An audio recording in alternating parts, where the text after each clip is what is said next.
So for those of you that know me, you'll know that I kind of love white dial watches. In fact, I kind of have an obsession with white dial watches. Hence, don't have, the one day I need it. Give me 2 secs. Let's restart that. So for those of you that know me, you'll know that I love white dial watches. And for some reason, they seem to kind of be growing in popularity in the watch industry. So today we're going to be talking about the best ever white dial watches. I can't believe I wore my Speedmaster today.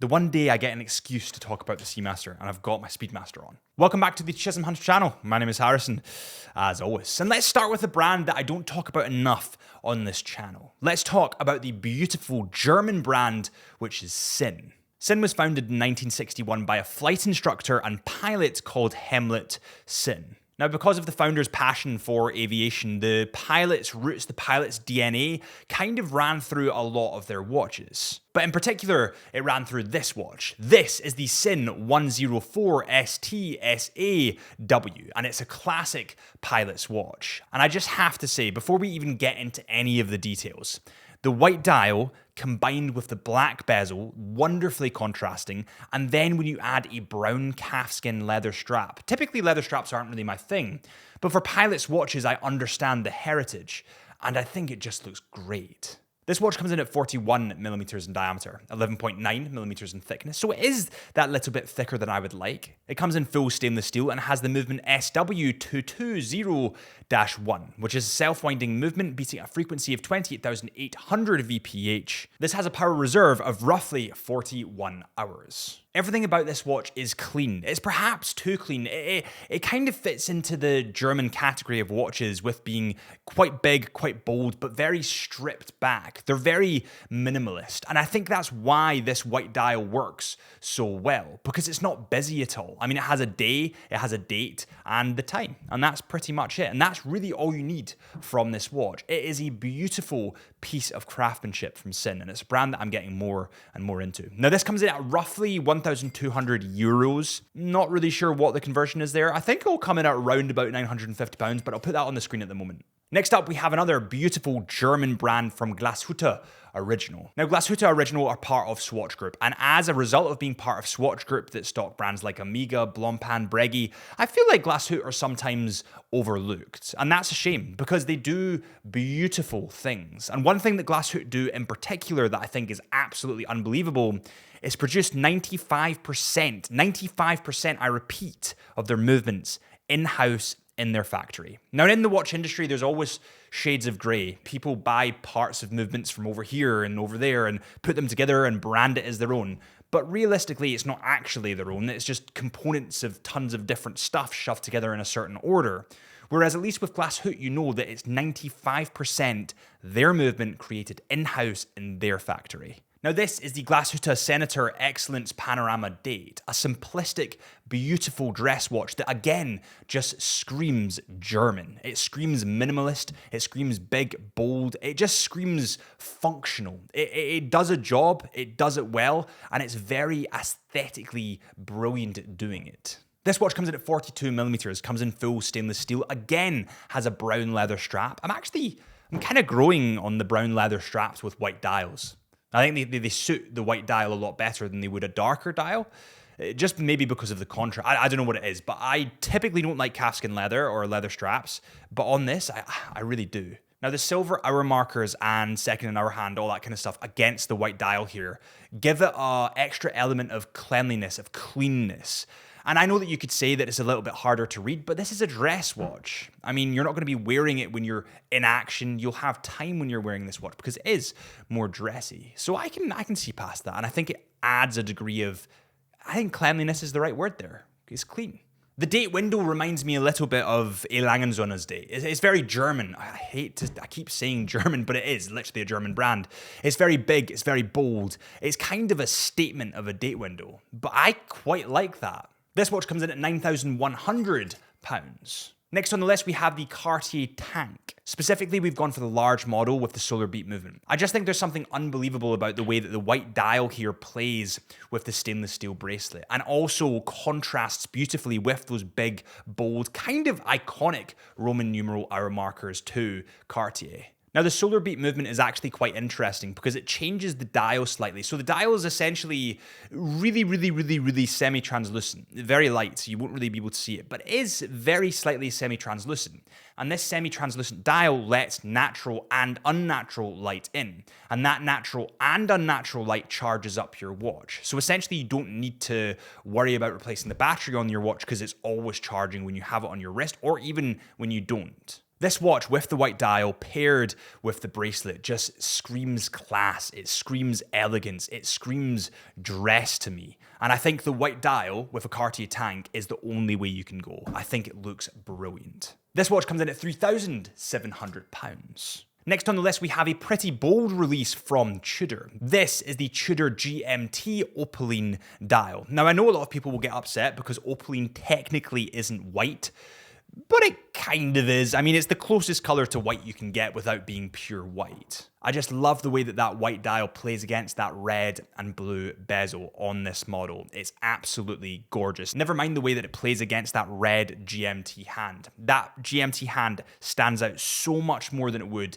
if it was black due to that opaline dial. Now, the opaline dial isn't pure white. It's kind of metallic-y white. It's kind of toothpaste looking white. You know when you squeeze a fresh tube of toothpaste and it has that sparkle to it? It kind of looks a little bit like that. It's really stunning. Now, this watch comes in at 41 millimeters in diameter, 14.6 millimeters in thickness. So yes, it is pretty damn thick. But with that said, it does have a COSC certified MT5652 movement, which is a self-winding mechanical movement with 70 hours of power. This watch is highly functional, being a Tudor. I mean, it's genuinely COSC certified, but it's also highly fun. The next watch on the list is the Grand Seiko Snowflake. Yes, I know it's been a good few years since this thing rocketed into fame, and since then it's kind of tapered off a little bit, but you can't deny it's gorgeous. I mean, this watch itself is made out of titanium, and that titanium contrasting with that beautiful deep white dial, it is stunning. And that white dial represents the snowdrifts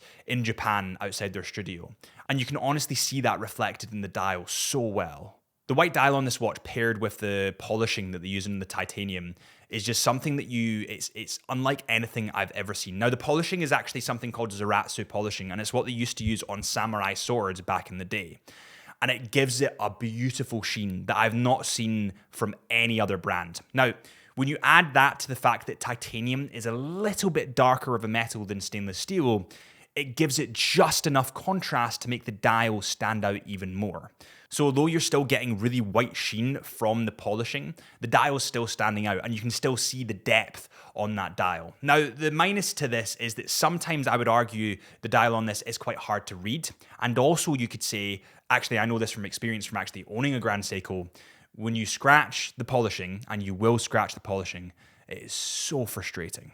The Grand Seiko Snowflake comes in at £5,800. Next up, we have a really fun watch from Zenith. This is the Zenith Chronomaster Sport, and it's fun, funky, and really new. I think that over the last 3 or 4 years, while Julian Tournier was the CEO of Zenith Watches, he really took it into the new era, into the modern age. He modernized so many of the different lines, and I'm so glad he did, because Zenith is a brilliant brand that I feel is really making its way back into the limelight. I mean, when you think about it, Zenith literally used to supply the Rolex Daytona's movement, which is pretty crazy. The Zenith Chronomaster Sport comes in full stainless steel. It comes in at 41 millimeters in diameter and is water resistant to 100 meters. It has a black ceramic bezel, which plays wonderfully and contrasts wonderfully again to that black dial. But what I love in particular about this watch is the color of the sub-dials on the dial, obviously, of this watch. It has a light gray, a darker gray, and a blue sub-dial, which contrast wonderfully to the white dial, and also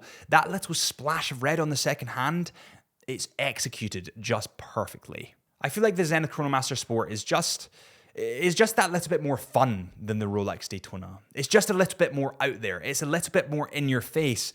And to be honest, I'm kind of rating it. The Zenith Chronomaster Sport comes in at £10,200. And now it's time for a bonus watch. Actually, 2 watches, to be honest. I thought you guys would find these boring, so I didn't actually include them in the list, but I think they would definitely be in the list if it wasn't me. You'll understand in a second. The Omega Speedmaster White Dial, and of course, the king itself, the Omega Seamaster Great White. Now, there's something about the Great White's dial, the pearl-esque look to the dial. It has that metallic-y, almost toothpastey kind of feel to it. It's not pure white, and the depth running through this thing, it's just perfectly executed. And so is the Speedmaster dial. Now, the Speedmaster dial doesn't have that kind of pearl-esque sheen to it. It is just that little bit more flat, but I think the way that they've executed it is perfect. It literally is perfect. And if it wasn't for this Speedmaster, I would have got the white dial Speedmaster. And on that note, if you were looking for a new watch for your collection, make sure you head to chisholmhunter.co.uk. That is chisholmhunter.co.uk.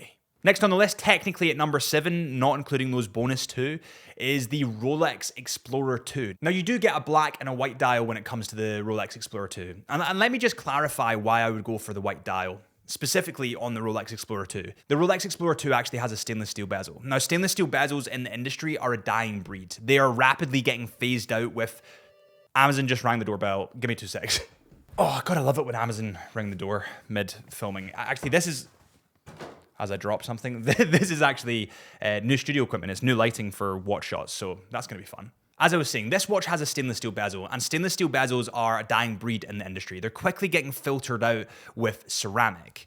And I feel like there's a personality flair that stainless steel bezels have that ceramic just don't, that ceramic are missing. I feel like it adds more character to your watch when you have a stainless steel bezel. I feel like the scratches and wear and tear that you pick up make it look like more of a workhorse. And the Rolex Explorer 2 is the worker's watch. It is the explorer's watch. So I think it just goes hand in hand. Not to mention the fact that that white against the silvery of the bezel just looks unbelievable. And the contrast of the black numerals in the bezel with the bezel, again, looks great. Not to mention that orange GMT hand, which is just, I mean, Rolex just execute everything masterfully. It's annoying, actually. It's really frustrating, actually. I try to spot the flaws in Rolex, and I just can't. The Rolex Explorer 2, if you get it new, is £8,550.